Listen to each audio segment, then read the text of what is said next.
મિત્રો ઉદાહરણ 13 પાના નંબર 227 તારીખ 31/3/2016 ના રોજ x y અને z નું પાકું સરવૈયું નીચે મુજબ હતું. એ તમને પાકા સરવૈયાની વિગત આપેલી છે અને પાછળના પેજ ઉપર છે તમને હવાલા વધારાની વિગત આપેલી છે. હવે એ દરમિયાન એમાં કીધું છે કે કયો ભાગીદાર નિવૃત્ત થાય છે. એટલે એના ઉપરથી આપણે એના હવાલા ટીક કરવાના છે અને એની અસર આપવાની છે. અને પાઘડીનો હવાલો છે આપણે સૌથી છેલ્લેની અસર આપશે કે ઈ એક ટ્વિસ્ટેડ હોય અઘરો પોર્શન કહેવાય તો ઈ પાઘડીનો હવાલો એના ઉપર છે આખો દાખલો તમારો ડિપેન્ડેડ હોય. હવે જો ઈ તમારો ખોટો પડે તો તમારે 2-3 માર્ક તમારે ગુમાવી દે નાખવાનો અને સાચો પડે તો 8 માર્ક આવી જશે. તો પહેલો હવાલો છે. પહેલો હવાલો શું છે? જમીન અને મકાનની કિંમત 2,20,000 ગણી. તો આગળ જમીન અને મકાન હોય એની સામે ટીક કરી નાખો 1 નંબર.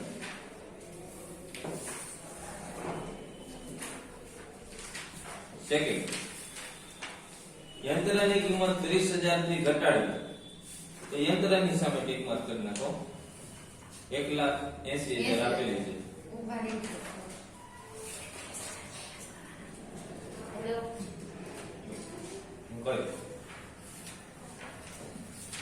ચાલો ત્યાર પછીનો હવાલો છે દેવાદારો પર 10% લેખે ઘર ખાતા અનામત રાખી.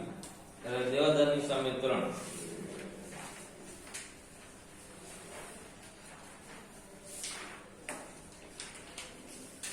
પછી જે કામદાર વળતર પેટે ₹15,000 નો દાવો મંજૂર રાખ્યો એટલે મૂડી દેવા બાજુ સૌથી છેલ્લે. પછી પેઢીની પાઘડીનું મૂલ્ય 1,60,000 ગણો એટલે પાઘડીનો વાલા આપણે લાસ્ટમાં કરશે ન્યા રાઈટ કરી નાખો.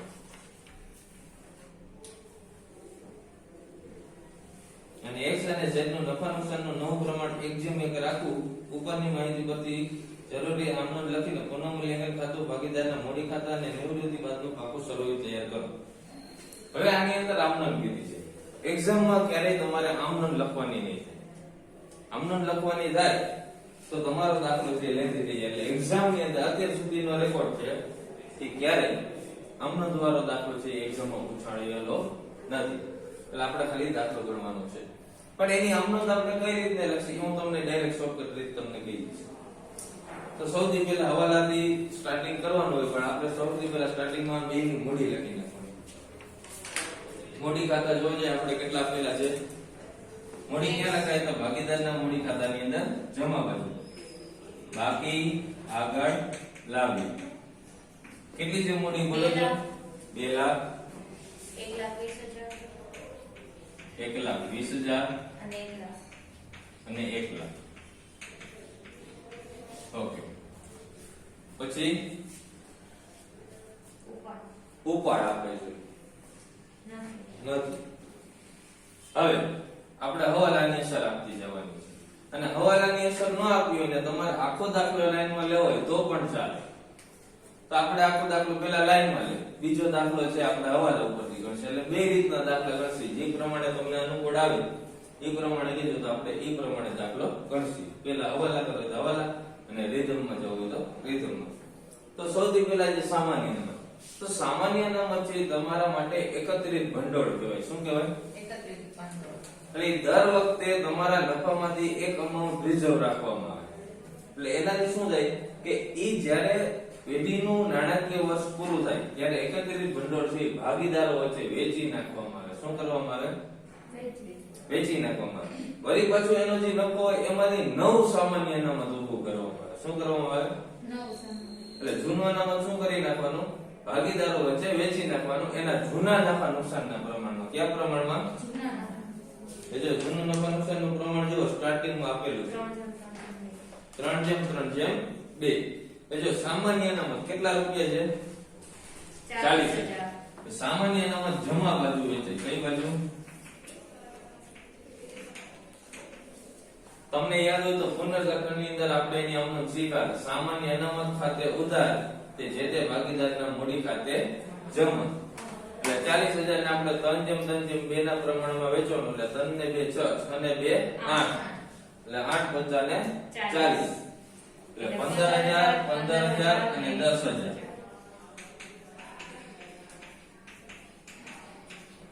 કમ્પ્લીટ. આમાં કઈ પ્રશ્ન કરો? ચાલો ત્યારબાદ જોઈએ ભાગીદારોની લોન. તેથી આમાંથી જોવો જોઈએ કયો ભાગીદાર નિવૃત્ત થઈ છે. સૌથી પહેલા જે ભાગીદાર નિવૃત્ત થતો હોય એ ભાગીદારની લોન એના મૂડી ખાતાની અંદર જમા બાજુ લખવાની. કઈ બાજુ લખવાની? કારણ કે એના બધા વ્યવહારો આપણે સેટલ કરવાના હોય. શું કરવાનું હોય? એટલે એની જે લોનની અમાઉન્ટ હોય ને એ અત્યારે આપણે મૂડી તરીકે આપણે ટેમ્પરરી રાખશું. પછી જ્યારે ખાતું બંધ કરશે, આખો દાખલો બંધ કરશે ત્યારે એની અમાઉન્ટ નું શું કરવું ને એ ફાઇનલ ડિસિઝન થશે. એટલે અત્યારે ટેમ્પરરી શું મૂડી ખાતાની અંદર જમા બાજુ વાય ની લોન. ઈ તો ગમે ત્યારે ચૂકવી તો ન ચાલે. હા, ગમે ત્યારે ચૂકવી તો ન ચાલે. પણ અત્યારે લખી નખાય હાલે, પછી ભૂલાઈ જાય તો વળી કન્ડિશન એના ઉપર છે કે દાખલા તરીકે અહીંયા તમે નો લખી ઇન કેસ છેલ્લે તમે દાખલો ગણતા હતા એ દરમિયાન આ લોનની અમાઉન્ટ તમે લખવાની રહી ગયા, કોઈ પણ સંજોગ અનુસાર ભૂલી ગયા, એ દરમિયાન માર્ક ગુમાવવાની શક્યતા રહી એટલે લખી નખાય, વાંધો નહીં કઈ. અને છેલ્લે શું આપ્યું હોય તોય કઈ વાંધો નહીં. ભાઈની લોન છે આપણી પાસે 20,000. Z ની 30,000. Z ની લોન છે એ આપણે પાકા સરવૈયામાં લખીએ કારણ કે એ નિવૃત્ત થતો છે નહીં એટલા માટે. અને આપણે મૂડીનું ખાનું રાખી દઈ, X અને Z ની અમાઉન્ટ નો ખાનું ખાલી રાખી દે કારણ કે એ બે ભાગીદાર રહ્યા જ છે, Y એક નિવૃત્ત થાય છે એટલા માટે. હવે અહીંયા લખી Z ની લોન કેટલા રૂપિયા છે? 30,000. Z ની લોન એ Z ની 30,000. 30,000. ચાલો ત્યારબાદ લેણદારો. લેણદારો ઉપર હવાલો હતો નહોતો તો લેણદારો એઝ ઇટ ઇઝ એમને લખી નાખો. કેટલા છે લેણદારો આપણી પાસે? 80,000. તો લખી નાખવાનું લેણદારો 80,000. કમ્પ્લીટ. ચાલો આગળ કામદાર વળતર અનામત હવાલો છે. ઓકે, હવાલો છે તો એની અસર આપવાની. જેટલી રિમેનિંગ અમાઉન્ટ વધે ને એટલી ભાગીદારો વચ્ચે વેચવાની. કેટલી વેચવાની? જેટલી વધે એટલી. એટલી. અને જો ઘટે તો ભાગીદારો લઈ આવે. શું કરે? લઈ આવે. એટલે પેઢી માટે સૌથી પહેલા સ્ટાર્ટિંગમાં શું થાય? ખર્ચ છે. એટલે પેઢી લઈ આવે. કોણ લઈ આવશે? અત્યારે ટેમ્પરરી પેઢી લઈ આવે કારણ કે પેઢીને રૂપિયા કોને આપ્યા હોય? ભાગીદારો રૂપિયા આપ્યા હોય. છેલ્લે વધઘટ છે એ ભાગીદારો સમજી લે.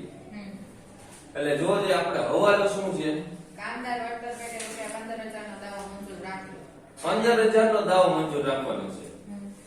અને આપણી પાસે પાકા સરવૈયામાં કેટલા છે? 10,000. તો ઘઈટા હા. તો આપણા માટે નુકસાન થયું. હા. તો પુનઃ મૂલ્યાંકન ખાતાનો નિયમ શું યાદ રાખવાનો? નુકસાન હોય તો ઉધાર બાજુ, આવક થાય તો જમા બાજુ. એટલે આપણે 5,000 રૂપિયાનું નુકસાન થયું હા. તો અહીંયા લખી નાખવાનું કામદાર વળતર અનામત ભંડોળ. કેટલા રૂપિયા ઘઈટા? 5,000. જેટલા રૂપિયા ઘઈટા હોય એટલા જ લખવાના છે. કેટલા રૂપિયા ઘઈટા? એટલા.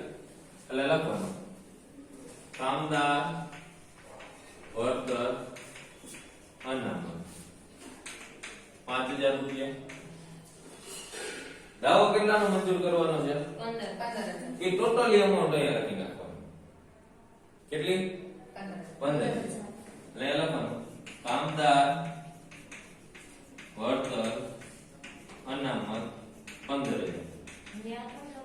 હવે જો આપણે જોઈએ કે કામદાર વળતર અનામત આપણા માટે જવાબદારી છે. શું છે? તમે નક્કી કર્યું કે તમારા કામદારને તમારે અમુક વળતર આપવાનું છે. એજ એક્ઝામ્પલ તરીકે લઈએ તો ભાઈ બોનસ આપતા હોય, ઘણી કમિશન આપતા હોય, તો કમિશન આ વખતે કે જે 15,000 નક્કી થયું, 15,000 ચૂકવાના છે. પણ આપણી પાસે હતા કેટલા? 10,000. તો 5,000 ઘટ્યા. તો અહીંયા આપણે 15,000 કમ્પ્લીટ કરી નાખવાનું. પણ આમાં જે 15,000 છે તો 5,000 ઘટ્યા તો એ 5,000 કોણ નાખશે? તો પેઢી. પેઢી માટે 5,000 નો શું થયો? ખર્ચ. એટલા માટે આગળ પાઘડી છે. જૂની પાઘડી છે એ જૂના ભાગીદારો જૂના પ્રમાણમાં લઈ જશે. શું કરવાનું? જૂના ભાગીદારો જૂના પ્રમાણમાં લઈ જશે. એટલે ઉધાર બાજુ આવે. કી બાજુ આવે? ઉધાર. કારણ કે ઉપાડ કરે એટલે ભાગીદાર લઈ જાય છે. ઉપાડ આપણે કઈ બાજુ લખી? ઉધાર.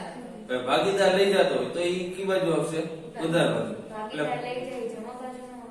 ભાગીદાર લઈ આવે ને એ જમા બાજુ. ભાગીદાર મૂડી લઈ આવે કઈ બાજુ લખી? ભાગીદાર ઉપાડ કરે કઈ બાજુ લખી? ભાગીદાર લઈ જાય તો ઉધાર બાજુ, ભાગીદાર લઈ આવે ને તો જમા બાજુ. એમ નહીં, હા, આપણે ભાગીદારને જે કંઈ બી દેવાની amount હોય એ તો જમા બાજુ છે.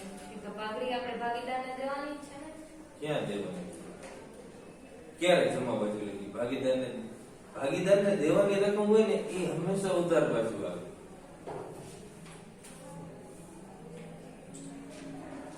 જો આવક કે ખર્ચના નિયમ અનુસાર શું થાય? આવક હોય તો ઉધાર બાજુ આવે તે ઉધાર, તો ભાગીદાર માટે આવક થઈ.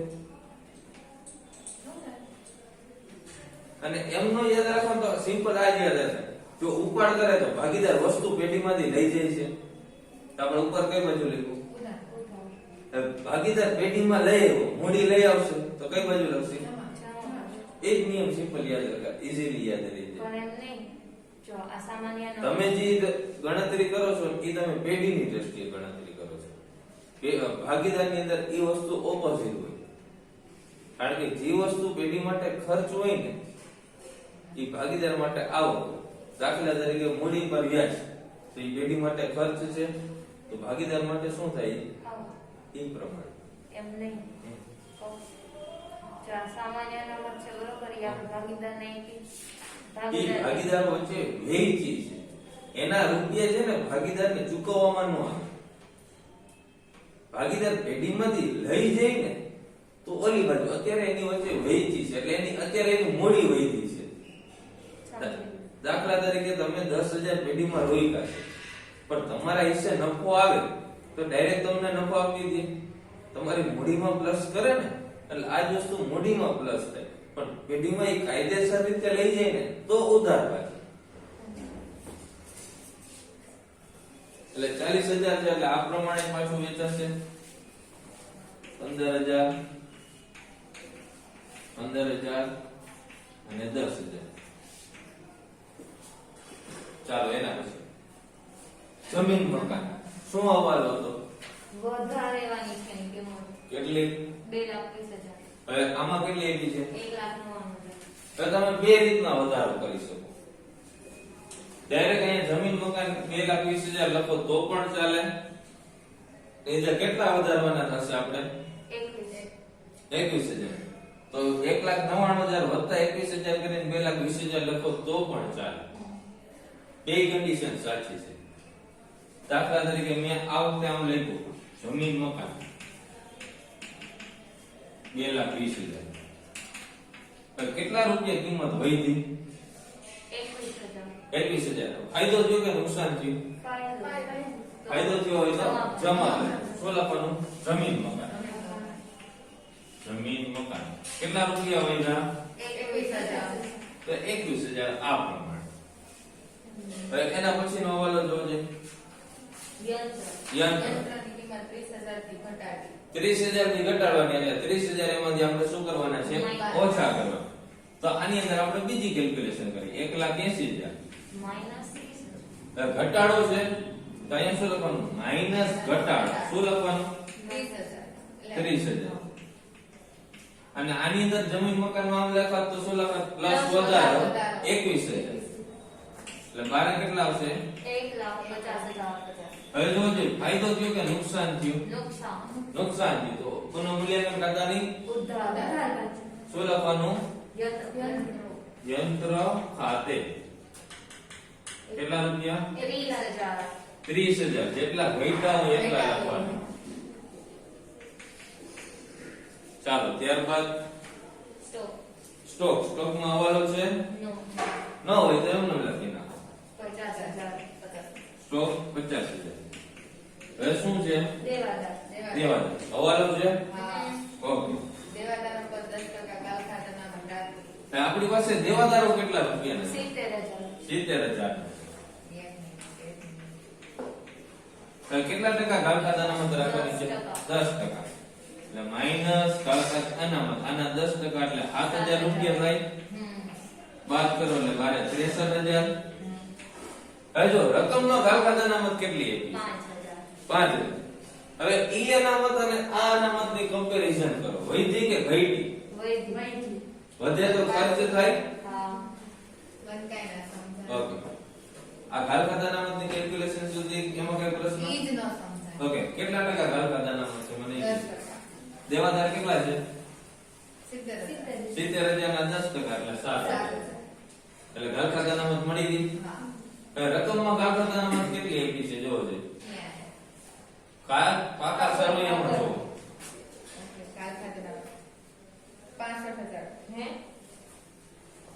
5,000. 5,000 આમાં કેટલા છે 7,000. ઘાલ ખાતા અનામત આપણા માટે ખર્ચ છે હા.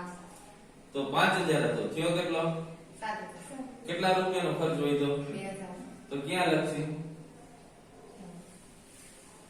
બોલો ક્યાં લખશી ખર્ચ થાય તો કઈ બાજુ લખીએ આપણે ઉધાર બાજુ. હા તો શું લખવાનું ઘાલ ખાતા અનામત 2,000 2,000. સમજાય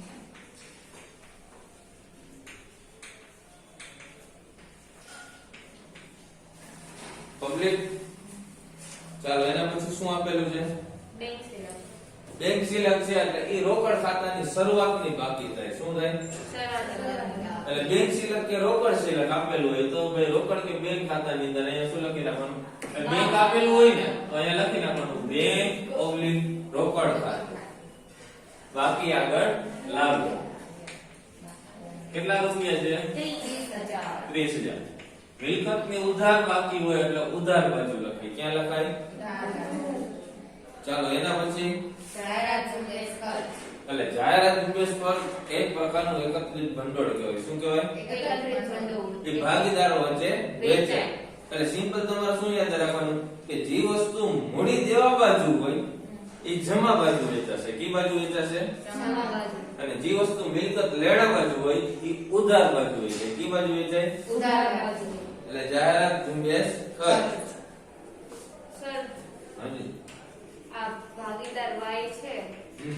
એ નિવૃત્ત થાય છે તો એની જે સામાન્ય અનામત આપણે વેચી વળી થઈ લઈ જવાનું કઈ છે ઉધાર બાજુ નહીં એ આખું ખાતું બંધ કરી બધી અમાઉન્ટ લઈ જાય ને એક એક લઈ જાય તો કેવું લાગે વાર લાગે. વાર લાગે ને પછી એટલે ખાતું બંધ કરતા ને બધું એક લઈ જાય હા એને કીધું હોય રોકડમાં આપો તો એને રોકડા દઈ દેવાના જો રોકડનો ઉલ્લેખ ન હોય તો એની અમાઉન્ટ પેઢીમાં લોન તરીકે રાખવાની કેના તરીકે રાખવાની લોન તરીકે તો એનું નવું ખાતું બનાવવાનું નહીં આમાં કેમ ઝેડની લોન લખી કેવી રીતના વાયની વાયની લોન લોન. આપણે મૂડીમાં લખી છે ને એના બદલે લોન લખી એમ કહી દે ને રોકડા જ દઈ દેવાના તો સીધું રોકડ ખાતે બધાય લખી અને બીજે સર અહીંયા આપી દેવાનું હવે જાહેરાત ઝુંબેશ કરજો છે કેટલો છે 16,000 એટલે 3 જેમ 2 3 ને 2 6 6 ને 2 8 એટલે 8 દુને 16 6,000 6,000 4,000 કમ્પ્લીટ ચાલો એના પછી નફા નુકસાન ખાતું. નફા નુકસાન ખાતું ભાગીદારો વચ્ચે વેચે એ એકત્રિત ભંડોળ જ કહેવાય ટૂંકમાં નફો કે નુકસાન જે હોય ભાગીદારો વેચે કેટલા રૂપિયા છે 20,000 એટલે 40,000 ના અડધા થાય ને 7.5 7.5 અને 5,000 કમ્પ્લીટ પાકું સર્વે આખું કરું કે પાછળ આવું શું આપ્યું છે પેઢીની પાઘડીનું મૂલ્ય 1,60,000 ઓકે પેઢીની પાઘડી કેટલી ગણવાની છે 1,60,000 ગણવાની છે હવે જો કયો ભાગીદાર નિવૃત્ત થાય છે પેલા મને કયો છે વાય તો વાય ના હિસ્સાની પાઘડી તમારે ખાલી જોવાની એટલે આપણે ટેમ્પરરી કેલ્ક્યુલેશન કરી કે ભાઈ કેટલી છે પાઘડીની કિંમત 1,60,000 છે હવે જો એના હિસ્સાની પાઘડી જોવો છે એટલે કે એનું પ્રમાણ 3/8 થાય હા હા હા હા યાદ આવી ગયું. તો 3 દુને 6 એટલે ઝેડની પાઘડી સોરી વાયની પાઘડી કેટલી થઈ 60,000. એટલે એના ભાગની પાઘડી છે ને ઈ લઈ જશે શું કરશે લઈ જશે. એટલે આપણે એની પાઘડી મળી ગઈ શું મળી ગઈ પાઘડી. હવે જો નવું પ્રમાણ જોવો છે 1:1 1:1 જૂનું પ્રમાણ 3:3:2 હતું હા. હવે શું કરવાનું તમારે ત્યાગનું પ્રમાણ ગોતવાનું કેનું પ્રમાણ ગોતવાનું ત્યાગનું. એક વસ્તુ યાદ રાખવાની નિવૃત્તિ હોય તો ત્યાગનું પ્રમાણ પ્રવેશ હોય તો લાભનું પ્રમાણ શું યાદ રાખવાનું તો નિવૃત્ત હોય તો ત્યાગનું પ્રમાણ, પ્રવેશ હોય તો લાભનું પ્રમાણ. વાય નિવૃત્ત થાય છે એટલે ત્યારનું પ્રમાણે સોરી, નિવૃત્તિ હોય તો લાભનું પ્રમાણ, હા. પ્રવેશ હોય તો ત્યાગનું પ્રમાણ. ચાલો હવે લાભ ગોતવાનો છે આપણે. લાભનું સૂત્ર શું છે? નવો ભાગ માઇનસ જૂનો ભાગ. નવો ભાગ માઇનસ જૂનો ભાગ. તો આપણે બે વસ્તુનો ત્યાગ ગોતવાનો છે, એક x નો અને એક z નો. ચાલો બેનું પ્રમાણ 1:1 છે, એટલે 1/2. 1/2 માઇનસ 3:3:2. y વચ્ચેનો ભાગીદાર છે એટલે ખાલી શું લેવાનું? અહીંયા 3, અહીંયા 2, ટોટલ 8 છે. હવે કરના 5/8 8 3 2 6 છેદમાં 16. એ સર હાજી સર. તમે લાંબુ કેમ કરો છો? ઓલાને 4 વડે ગુણી નાખો ને. બધાય તમારા જેવા આમ એક્ટિવ ન હોય ને.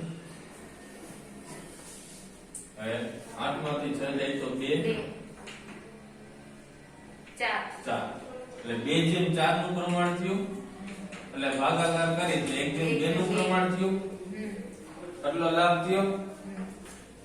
હવે આપણે એ ભાગમાં છે ને પાઘડી વેચવાની છે આના હિસાબ મુજબ. શું કરવાનું? વેચવાનું. એટલે જો x અને z કોણ 1:2 ના પ્રમાણમાં 60,000 વેચો. વેચો 20,000 અને 40,000. હા 20,000 અને 40,000. આટલું કમ્પ્લીટ. આ પાઘડીનો. બસ હવે આની આપણે અસર આપવાની છે ભાગીદારના મૂડી ખાતામાં. ક્યાં અસર આપવાની છે? ભાગીદારના મૂડી ખાતાની અંદર તેની અસર આપવાની છે. હવે જો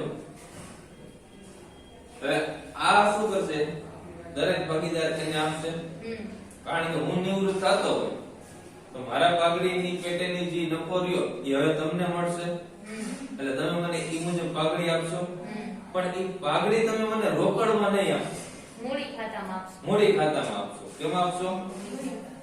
એટલે જો x તમને કેટલા રૂપિયા આપે છે? તો કે 20,000 રૂપિયા આપે છે. X માં y ને આપે છે ને? કોણ રૂપિયા તમને આપે છે? x આપે છે. હા તમારા હિસ્સાને આપે છે. હા એટલે મળે છે તો y ને, એટલે y ની મૂડીમાં જાય ને. હા હા એટલે 20,000 y ની મૂડીમાં ગયા, 40,000 આવશે. પાપડી પાઘડી આપણે આપી 20,000 અને 40,000. હવે 20,000 કયો ભાગીદાર આપે છે? X તો અહીંયા શું લખવાનું? x ના મૂડી ખાતે. હવે x એ શું કર્યું? પોતાના હિસ્સામાંથી દઈને મને આપી. એટલે x પાસેથી જાશે. હા એટલે અહીંયા શું લખવાનું? કેટલા રૂપિયા આપે છે? 20,000. કેને આપે છે? Y ના મૂડી ખાતે. એટલે y ના મૂડી ખાતે. એટલે 40,000 કોણ આપે છે? Z તો શું લખવાનું? z ના મૂડી ખાતે. તો z ના ખાતામાં જો y નું નામ તો લખેલું જ છે. તો z ના ખાતામાં શું કરી નાખવાનું? 40. આ તમારો પાઘડીનો હવાલો. પતી ગયું. કેવું લાગ્યું? મસ્ત. એ ડાયરેક્ટ મેં તમને પ્રવેશ કીધું હોત ને તો તમને થોડુંક કઠિન લાગે. કારણ કે એની ગણતરી રહી ને થોડીક આના કરતા લેન્ધી છે. ઓકે, પાઘડીના હવાલામાં કઈ પ્રશ્ન? સિમ્પલ શું યાદ રાખવાનું? હવે આના ઉપરથી એક નિયમ યાદ રાખવાનો. લાભનું પ્રમાણ ઉધાર બાજુ. કઈ બાજુ? ઉધાર બાજુ. ત્યાગ કરે ઈ જમા બાજુ. કારણ કે જો આનો ત્યાગ હશે ને, જે નિવૃત્ત ભાગીદાર થાય છે તેનો ત્યાગ થયો. એટલે નિયમ શું યાદ રાખવાનો? ત્યાગનું પ્રમાણ જમા બાજુ, લાભનું પ્રમાણ ઉધાર બાજુ. પાઘડીના હવાલા. કમ્પ્લીટ થઈ ગયું. હવે કઈ બાકી? હવે ખાતું ક્લોઝ કરીએ આપણે. ચાલો હવે જો અહીંયા એક તમારે જો નિવૃત્ત ભાગીદાર માટે કઈ ઉલ્લેખ છે? એને રૂપિયા કઈ રીતના ચૂકવવાના એનું કઈ જોજે રકમમાં. કે કીધું નથી. કાઈ કીધું ન હોય તો લોન તરીકે અમાઉન્ટ રાખવાની થશે. તો લોન તરીકે અમાઉન્ટ રાખવાની થાય એટલે રોકડ ખાતામાં કે બેંક ખાતામાં કાઈ અસર નહીં આવે. તો એ ખાતું બંધ કરી નાખો, બાકી આગળ લાવીએ એટલા જ લઈ જાહે. હે બાકી આગળ લે આવે એટલે પછી કાંઈ અસર ન હોય તો પછી એટલા જ હા મૂકવાના થાય ને. હા 30,000 30,000 ઓકે. હા તો લખો 12 હા ચાલો અહીંયા પણ લખાઈ ગયા. હવે ચાલો પુનઃ મૂલ્યાંકન ખાતું ક્લોઝ કરો. જે બાજુનો સરવાળો વધારે છે આ બાજુ આ બાજુ. એટલે કે ઉધાર બાજુ ઉધાર બાજુ. ટોટલ 37,000. આ બાજુ આપણે 37,000 લખવાના. એમાંથી એક્યુ બાદ કરો 16,000. હવે આ બાજુ આવે એને શું કહેવાય? કેવી ખોર? વહેંચણી પાત્ર ખોર. વહેંચણી પાત્ર ખોર. x y z 5:3:2 જૂના પ્રમાણમાં. એક પાઘડીના હવાલા માટે તમારે નવું પ્રમાણ યાદ રાખવાનું, બાકી બધું વેચવાનું કયા પ્રમાણે થશે? જૂના ભાગીદારો છે જૂના પ્રમાણ. એટલે 16,000 3:3:2 એટલે આ જ પ્રમાણે થશે. 6,000 6,000 અને 4,000 કમ્પ્લીટ. આ જ વસ્તુ ક્યાં જશે? ભાગીદારના મૂડી ખાતામાં ક્રોસ. આપણે સિમ્પલ યાદ રાખ્યું હતું ક્રોસ અસર. વહેંચણી પાત્ર ખોર 6,000 6,000 અને 4,000. હવે જો y નો કઈ ઉલ્લેખ નથી એટલે લોન તરીકે મોડ રાખશી. એટલે અહીંયા લખી નાખવાનું y ની લોન. અને અહીંયા બા આ લઈ ગયા. ચાલો જી કરો જી કરવાનો. આનો 2,15,000 અહીંયા 2,15,000. આ બાજુ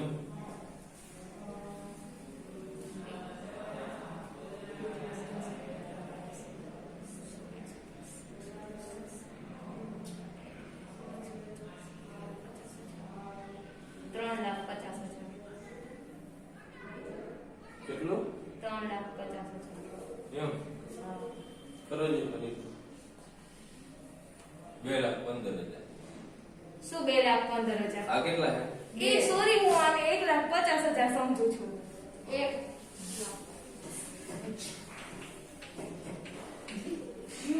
ચાલો. 1,50,000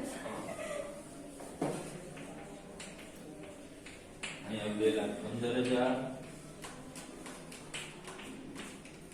ને 2,15,000 1,10,000.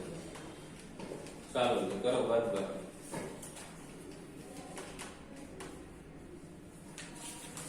કેમ?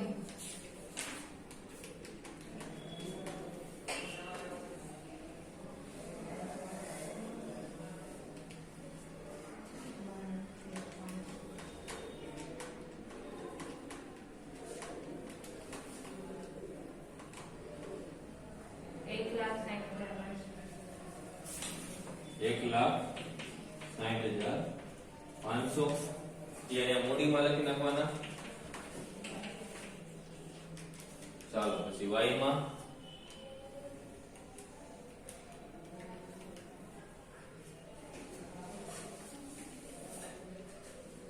18 એટલે 1,80,500 1,80,500 એટલે એની લોન ની અમાઉન્ટ થશે. એટલે અહીંયા લખી નાખવાનું y ની લોન 1,80,500. ચાલો z નું ખાતું ક્લોઝ કરો જોઈએ.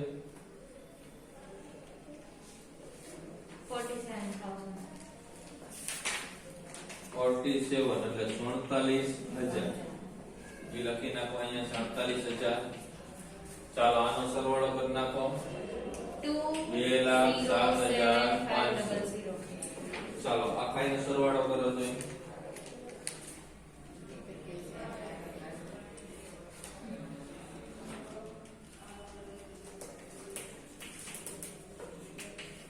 આ શું 81,500 છે ને એટલે 543,000 કે 543 Yes. ના આમાં તો ઈ નથી સોરી 53750 છે ના ઉભા હજી રહી. આપણે એક વસ્તુ લખવાની બાકી આવે જોઈએ પાઘડી ને આગળ ને તો આવડી આવડી બેંક સિલક બેંક સિલર તોય ખોટો આવી 30,000 3 કરો હવે સરવાળો ઉભા રહો. આય, સર આ બાજુના સરવાળાનું કહે છે તો આ બાજુનું. ઈ બે સેમ જ બે થાય. સેમ તો જમવાના તા ખબર પડી. એવું 51300 આવી ગયું. હા 513,343 5,13,000 આ તો